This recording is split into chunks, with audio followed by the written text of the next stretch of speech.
Hey everybody, so I'm hoping that you will do a spring craft with me. So we are Sean. I have talked in to crafting with me. Let me let you see him too. And he's so excited about this. Today we're making, I like to always decorate my house with whatever season it is, with seasonal things. So I always put a table decoration to match the season. And I also have either a chalkboard that I put a seasonal message or a picture.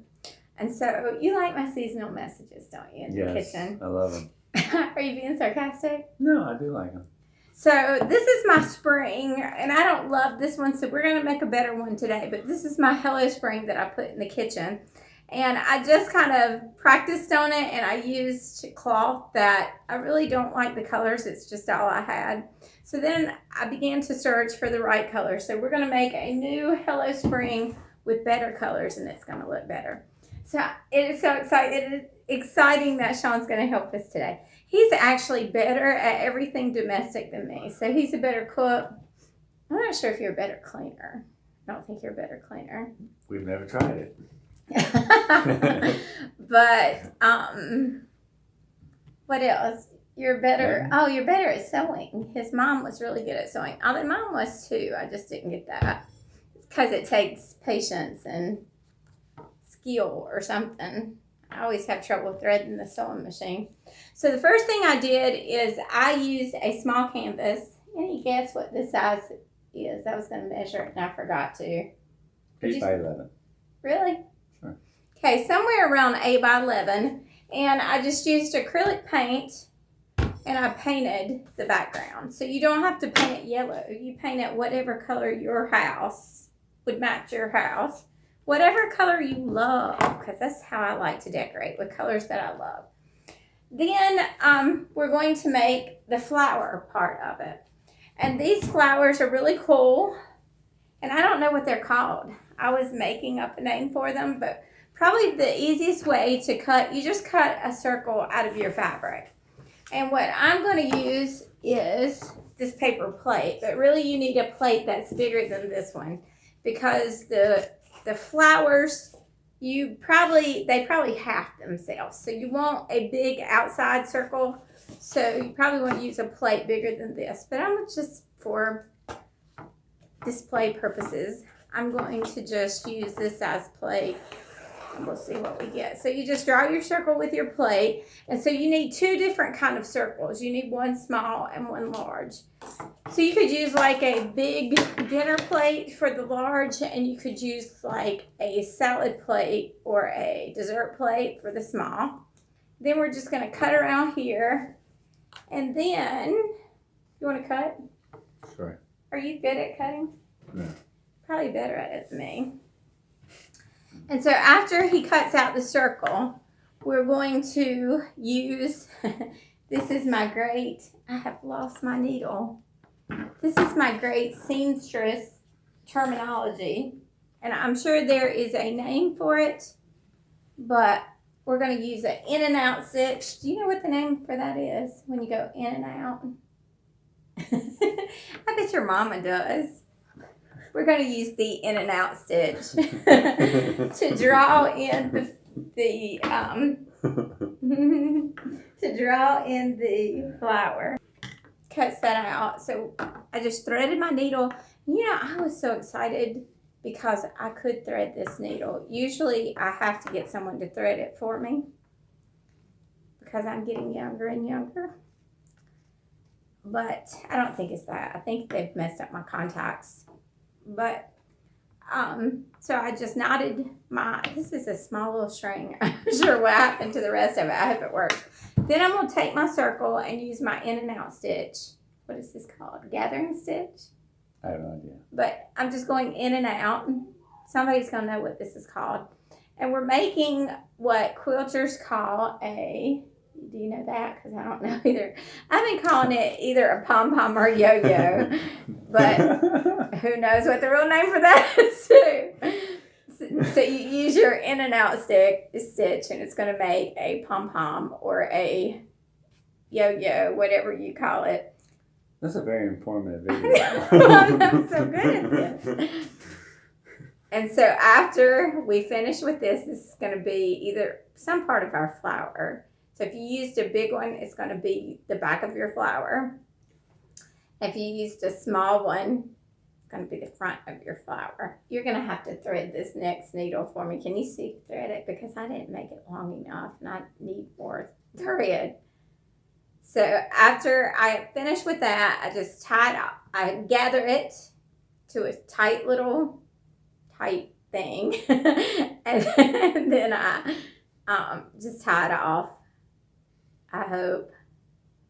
I'm going to go back in and tie it off. Okay, and then I'm going to get Sean to thread this needle for me while I tell you what next to do. So after do you have any thread? No. Right here. So after we're going to get rid of that. And after we do that, we have some part of our flower. Since this is small, it would probably be the front of a flower. So you need a really big plate for the back of your flower.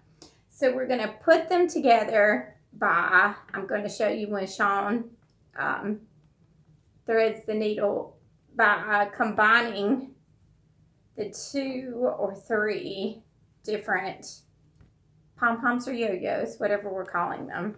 I think I'm going to use these different colors to give it variety. So you can use any kind of cloth, like this pink cloth is just like a cotton. I guess it's a cotton, is it? I think it's like a cotton. I'm not sure. Cotton's softer. I'm not sure. They're not really expecting any real information. Just get a piece of fabric. Right. A napkin. Not a napkin. To demonstrate, like, this was actually, I wanted pink, and so my mom's got a craft room that we have not done anything with since she passed away, because I want to keep everything. I know I've got to change that at some point, but so she's, this was actually in her craft drawer, and it was an old gown. So this was one of Mama's old raggedy gowns that I used for that part of the flower. And this was some kind of skirt that she had that had a lace overlay. My mom actually used to make clothes. She made my graduation dress, which I told her how to make it, and it was not according to the pattern, and it was so tight that I couldn't take off my graduation robe. But she tried really hard, and it was the way I told her to make it. But anyway, then we're going to combine these 3 together to make like a 3-prong flower. So Sean's having the same trouble I had at getting. I can't see it. Save my life. Getting the thing. So after you combine it, you take a needle and you thread it through. Can you not do it either? I can't see it. Okay, this could be a long video. You know how to use one of these needle things. No, I've never seen one of these things. See, we're so good at this. Glad this is not a sewing video, really, because we're pitiful. So as he's working on that, we're going to attach this part of our flower. And all we're going to do is take our glue gun. Can you reach the glue gun? Oh, that's all you got. Those we screw the table. That's not good. Can you add some glue right there?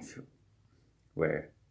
On the, I think it'll peel up after it dries. This poor dining room table. Can you add glue to the back of that? You can't add old glue. It won't. Oh. It's not like caulk or something. You No... got to put it all the way around there. It won't stay. So he's using the glue gun, and I hope. Do you need another glue stick? There you go. He is putting glue all over the back of the flower, because if you just put it in one little place, it's not going to stick. It's got to be on every corner that might stick up. So Sean has added glue to this flower, and ooh, that's hot. In my first one, I placed one high and one low, so I'm going to do the same in this. So I'm going to put my top flower there, and I'll show you how to make that flower as soon as Sean figures out how to use the threader.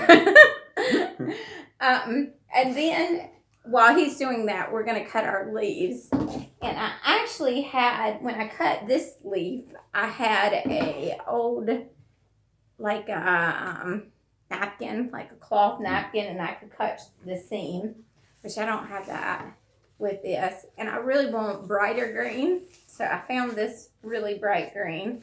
I think Mom made me a dress out of this one time back in the 80s. And I'm sure it was the bomb of style at that time. There's more glue on the table there. And I'm just going to cut a straight line to make a stem. And what I think I'll do, oh, our battery's leaving Here's us. the thing. Finally. What I think I'll do is just cut like this. We got 5% battery. Okay, so we're going to cut a neat little strip and then cut this in two. Sean got that threaded.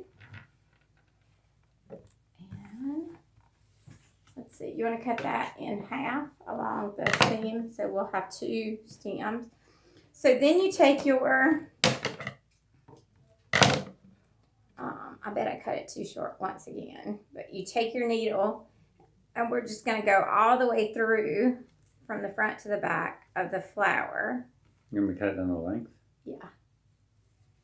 To, we could use one more person doing it. Somebody who knew what they were doing. You just sewed the 3 pieces together. And I cut an old button off of some of Matthew's old pants. So I'll put that through. And of course it's not going to stay. So we're going to do it like this and we'll push it through. This is the hard part because this fabric's really thick. Let's see. Of course there went the button. So let's just, you know what? I'm going to stick it back on. So it will stick in that fabric and I'll stick it back on the other side. So we're going to go through here. Go through here. We got to do this before our 5% of comes out. So we just sew those together. Sew those back through. We kind of want them centered. Okay. Okay. You want to sew my button on? So we're putting these 3 together and hoping they're going to line up together. And then we're going to sew. Oh, that's kind of weird there. Then we're going to sew the button in the center.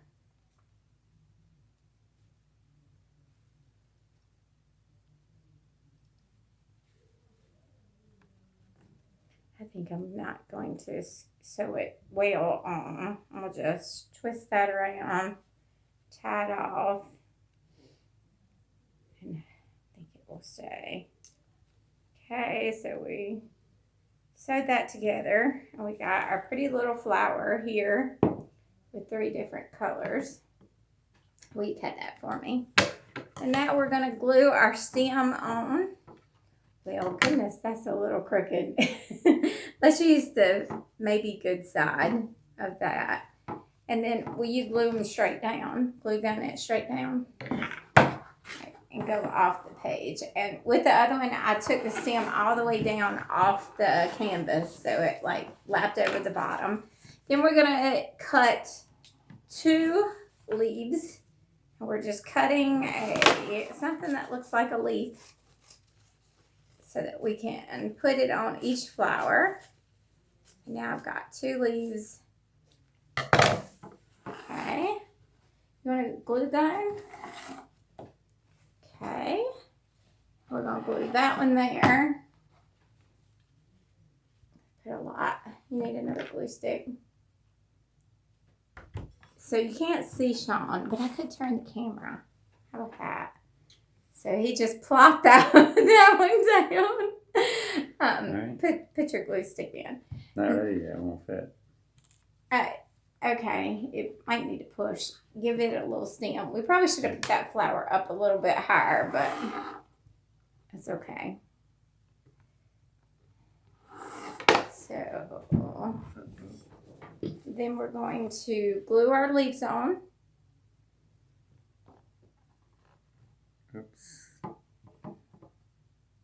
So he's putting the 2 stems on. We'll show you in 1 second. So he has glued the stems on. And now we're going to glue our leaves on. Let's put that one like, we'll lap it up that way. We're going to write with the calligraphy type, Happy Spring, or cursive. And one thing that I took a writing class, I don't think this is what I used the first time because these are not thick enough.